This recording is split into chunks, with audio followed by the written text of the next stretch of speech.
of delusional beliefs. So bear with me for 15 more minutes. We're almost done with the conference. Yeah, as Renee has already said, I'm going to be talking about delusional beliefs today. And what actually led me into this topic was my my thesis research project, which is about paternalism in psychiatry. And to start thinking about this topic, I was really curious in different kinds of beliefs that people have. And we have lots of assumptions about these beliefs and about people with delusional beliefs. And I really wanted to get into some conceptual, well, make these concepts a little bit more clear from the start. So am I loud enough, by the way, or good? So this is really relevant to people's capacity to make autonomous decisions. I think the fact, like how you are epistemically behaving with the world around you.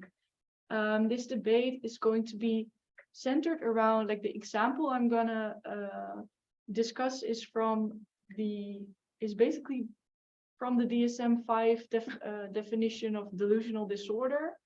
And the DSM-5, as some of you might know, it's a little bit contested sometimes, but I think for this specific purpose, which is really like focusing on symptoms of this disorder, I think it's worth having this as a starting point. So, I think there's. So. Oh, I would like to give a brief trigger warning. I am going to talk about a fictional case right now of persecutory delusion and beliefs of persecution. If you find this a little bit triggering somehow, you can return maybe in a couple minutes. Feel free to take some time. But I'm going to tell you a very brief story. It's about Sam, and Sam is a 35-year-old retail worker. So their partner, Jess, they have kind of been noticing that Sam has been anxious lately. They have been a little bit on edge. Sam tends to avoid giving a clear answer when asked about this. They've been particularly anxious in public spaces. Sam has been coming into work all right, but their supervisor is increasingly kind of growing concerned that there's something that's bothering them. So they tend to communicate better in some social situations rather than others, sometimes disappearing completely to the bathroom whenever the store is particularly crowded. And things deteriorate gradually. And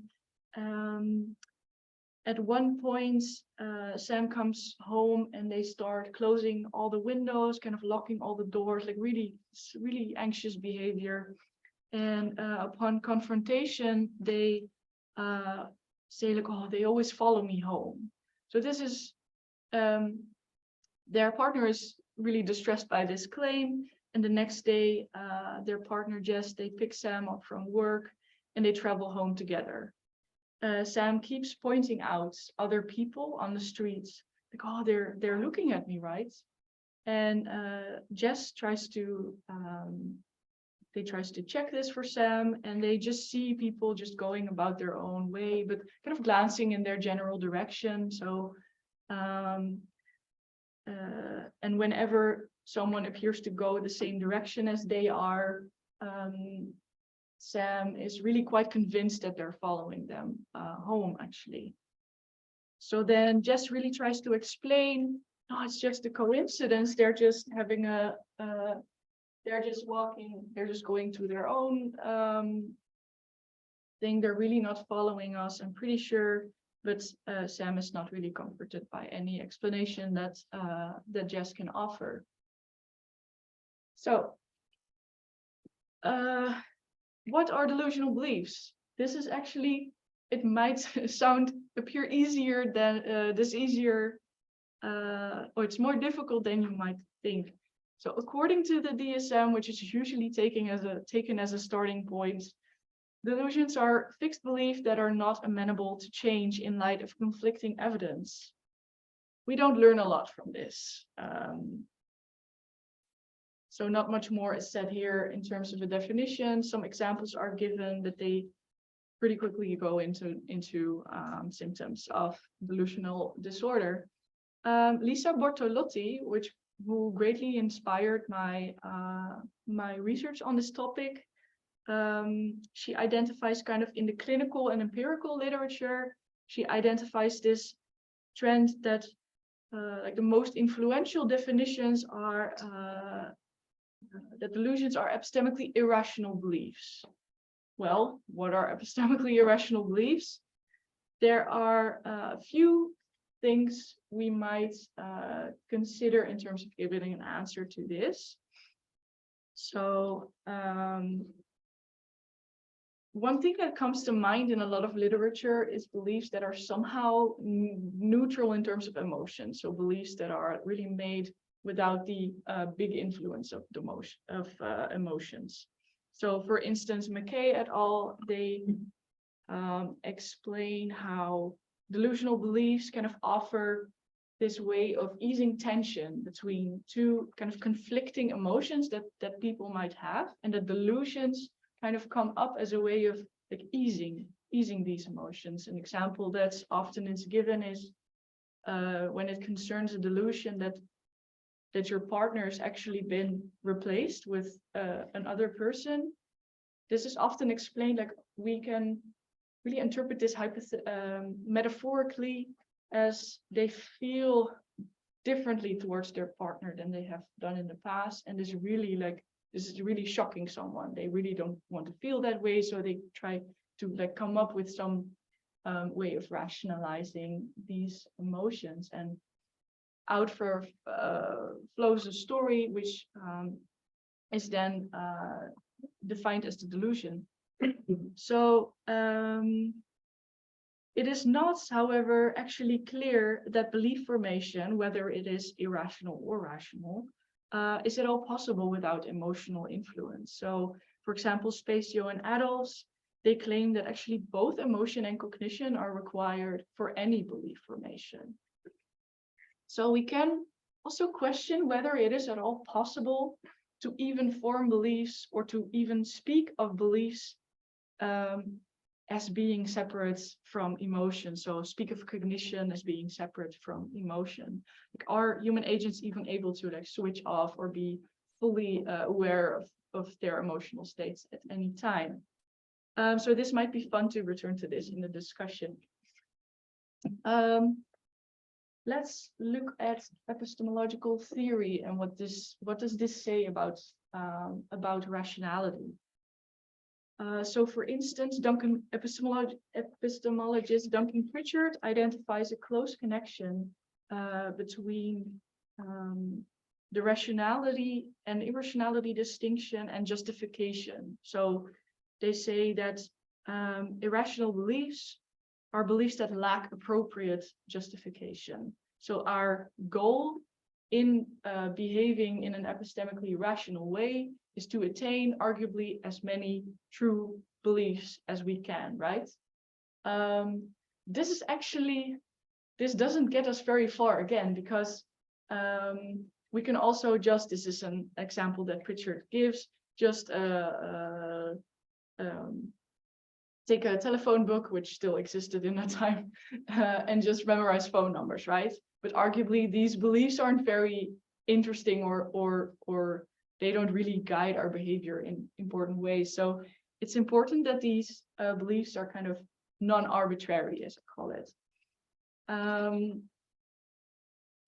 So in what follows, I will kind of assume, though I can't really defend it here, I will assume some kind of epistemic internalism. So this means that I see epistemic rationality as tied to what an agent specifically can be held responsible for. Based on like my initial literature findings, I have come up with the following working definition of epistemic rationality, which is in line with what other authors have given. There are two demands of epistemic rational behavior. So the first demand is, I call the reason responsiveness demand. So when asked about a certain belief, the person can identify reasons why they have that belief. And the second demand is the disjunctive capacity demand. So when a person believes certain belief A, they're presented with belief B, they're informed of this mutual exclusiveness of belief A and B. You cannot believe proposition P and not P at the same time. You cannot believe that it is raining and not raining at the same time. At least your behavior will kind of point you towards one direction. So you either grab an umbrella or you don't. And it's really important for this second demand that an agent should have been presented with this belief B. If have only ever been presented with A, it is totally like it's not irrational that they believe A. You can only make the rational irrational distinction on the basis that they actually are presented with the belief and they are aware that these beliefs A and B are actually mutually exclusive. So our fictional SAM, I think they appear to satisfy this first demand, right? Because they can like identify certain reasons why they think that people are following them, because they say, well, they're looking at me or they're walking along with me. But I'm quite certain that they fail the second criteria. And it might even be argued that they fail the first criteria as well, because, well, I'm not going to go into that because I want to move on. So let us look at delusional beliefs' relation to broader epistemological status, which is really what I'm interested in the end. So this is where things get a little bit complicated and a little bit like difficult, because we seem to arrive at an impasse. So Thomas Grissow and Paul Stewart Applebaum are pretty well-known psychiatrists who write a lot about rational decision making and patients. Like they have made a handbook. They have made a tool which is called the MCAT, which is a tool that they designed for assessing patients' capacity for decision making in like a medical setting. This is supposed to be like you have no background. The doctor in question doesn't have to have a lot of background knowledge, and they can nevertheless assess a patient's competence to make their own decisions. So they place great emphasis, and a lot of other authors, they follow them in this, on the formation of a decision. So how a decision is formed, that is actually the most important thing about a decision. And a great advantage is when a patient disagrees with their doctor about what the best way to go in terms of their care is. The doctor cannot discredit the patient's decision purely on the basis of the outcome of this decision. It's really about this process. And it's also really about this epistemological process, arguably. So this would really suggest that emphasis should be placed on the process of belief formation in an agent and their capacities for rational decision making.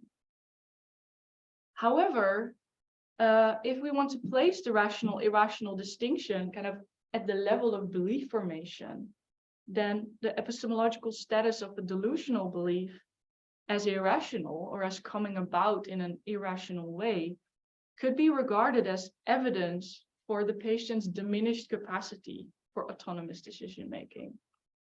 And this would mean that an agent with delusional beliefs would in most cases fail these rationality demands I have identified, and in most cases fail the capacity to make autonomous decisions.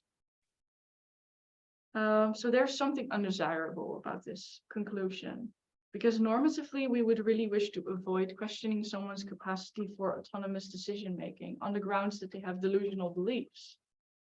Because as many other writers also point out, like an agent can be well capable probably of making certain decisions, but incapable of making others. Maybe they're incapable of making decisions with regards to their life, but they are capable of making like less decisions with less stringent or detrimental consequences. Practically, it would also be really difficult to discern the decisions that we would want to respect versus the decisions that we don't want to respect or we shouldn't respect in favor of like this paternalistic tendency of trying to protect the patient from themselves when they need this. Of course, there have been like excellent practical tools to do this, of which the MCAT of Crystal and Applebaum is one. I really recommend their book on this subject. It's really practical, it's applied, and it has a lot of theoretical background as well. However, I say we take today's debate in a slightly different direction. So I see I'm already at 15 minutes, so I'll try to wrap up. So Bortolotti questions actually, they say we can question a lot of assumptions that we have about delusional beliefs. So she does acknowledge that delusional beliefs seem to fail these criteria, right? They fail most criteria for rational decision making. But actually, a lot of assumptions that are common in theory and also really common in public opinion, they do not seem to apply to delusional beliefs at all. So the first of these that I wish to discuss is the claim that due to these irrational beliefs, our behavior is impossible or difficult, at least difficult to understand. And really the thought behind this is that behavior needs to be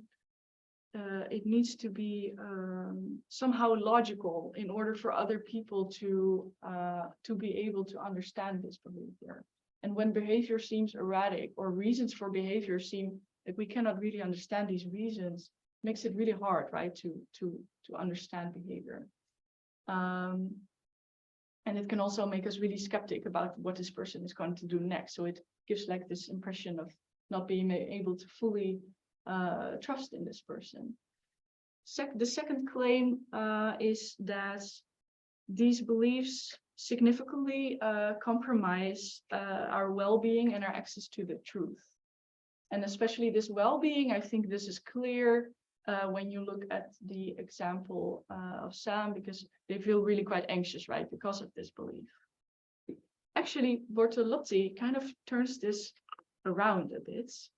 They argue against this, that very often, when we look at the first claim, for instance, very often an agent's action actually only makes sense when we explain the action in terms of their beliefs. So if we look at the example of Sam, their behavior doesn't really make sense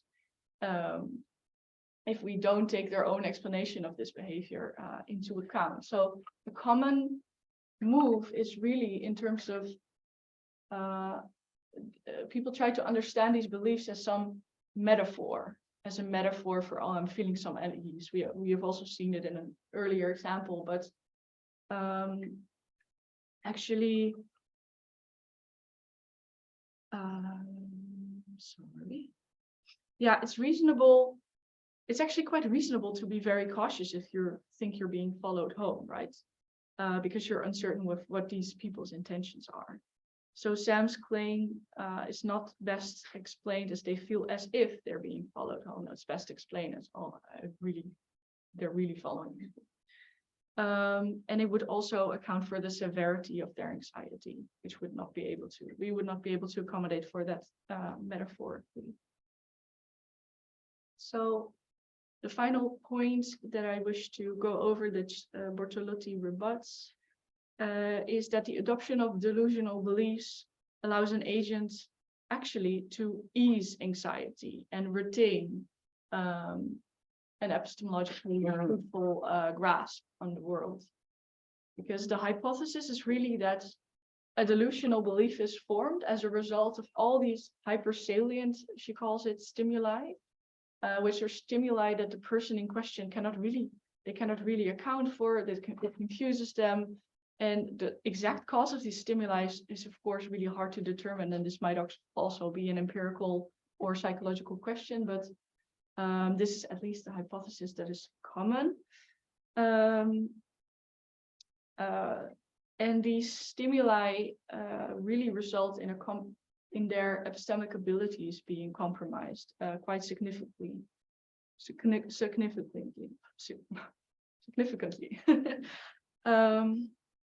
So the delusional belief tells a story which tries to explain all these confusing data that this person experiences in the world. And actually, the hypothesis goes from Bortolotti, this actually makes sure that they don't experience an epistemological breakdown, as she calls it. So they keep retaining beliefs about the world, and eventually these beliefs are going to be the right ones again. So eventually, because they keep in a kind of epistemological connection with the world around them, these beliefs are going to be to become much more rational again and much less harmful. So to conclude, delusional beliefs do not meet most criteria for a rational belief formation, as we have seen. Emphasis on belief formation leads to the undesired conclusion that delusional beliefs might have a detrimental effect on a person's capacity for rational decision making. However, common assumptions about a negative epistemological effect can be questioned. And then I would also maybe for the discussion like to ask you, like, how do we move on? Like, how to move on in this discussion, how to move on with thinking about delusional beliefs in this sense. Do you think that these reasons that these rebuttals of these assumptions are convincing? And I've prepared a couple of discussion questions for if we need them, just to have a bit of a thing to refer back to. Thank you. That was it.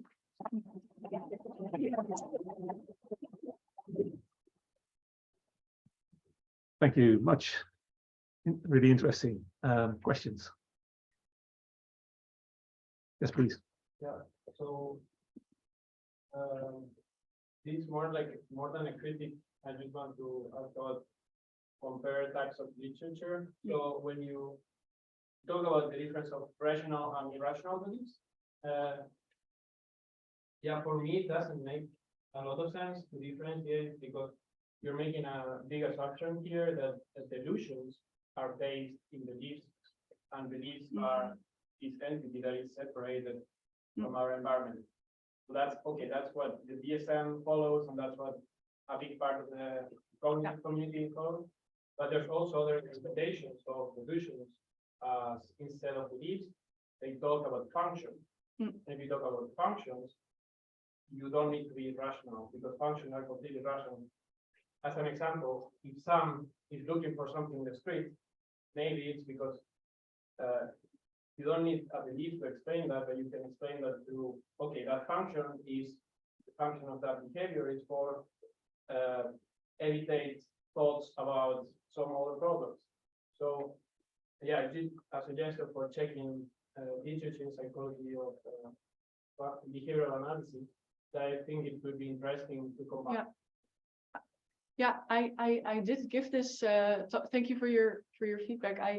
I gave this a little bit of thought already, and indeed there is some debate about like the status of delusions as belief. Are they even beliefs?